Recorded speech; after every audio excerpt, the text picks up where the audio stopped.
Natakam ka ba? Tara, samahan nyo kami kumain ng aking husband. Hello guys! Welcome sa aking mini vlog. It's me, Mami Ses. Tara, kain tayo. Okay, wala na naman si little vlogger. Iniwan na naman sa mamila niya. Nagkayayaan kasi kami ngayon mag-samgyup.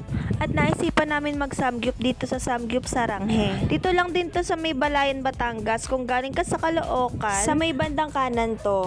At kung galing ka naman sa may Walter, malapit lang to sa may Metro Balayan. Bali katabi siya ng Balayan Lying In. Mabilis nyo lang naman siya mahahanap, guys. Kasi may signage naman sila. At ayan na nga, kumanan kami dito banda. O, diba? Ang ganda, labas pa lang. Samgyup Saranghe. Dati na pala silang bukas at ayan, wala masyadong kumakain pa sa ngayon. Bali kami pa lang dito, siguro maaga kami pumunta kaya ayun, kakonti pa lang yung tao.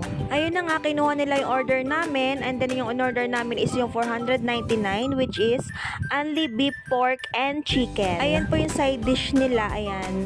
Marami na kaming nakainan ng samgyupan and then dito sa Balayan, ito yung nakainan namin na samgyup. At ayan, alam nyo na kung sinong tagaluto, yung aking husband. Pinabilis ko na nga pala to guys, kita nyo naman ang bilis ng kinakain namin at kami gutom na rin ng mga panahong ito. Nakarami kami nung chicken nila, dalawa yung chicken nila which is yung original and then yung spicy nila.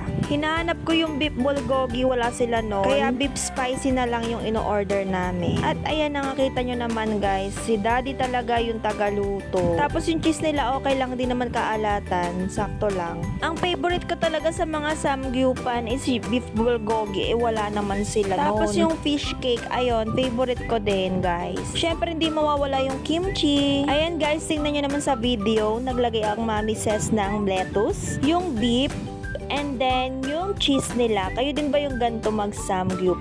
Kayo din ba yung ganito mag-samgyup? Tapos nilalagyan ko ng maraming cheese. Tadan! Ayan, kita nyo naman. Sana takam kayo, di ba? Oh, sarap. At ayun na nga, tapos na po kami mag-samgyup. May libre silang ice cream, color green melon yung flavor. Masarap yung ice cream nila. Ginabin na nga po kami dito kasi napatagal talaga yung kain namin. At pauwi na po kami. Naku, na-miss ko agad si little vlogger. Ganito siguro kapag mami ka na. Kapag umaalis, iniisip mo talaga yung anak mo. At ayan na nga si little vlogger, tulog na tulog. Kakatuwa talaga si baby Amara. Lagi nang bihig pag umaalis kami. Ayun lang po. Thank you for watching. Pa-like, pa-share, pa-subscribe, and pa-comment.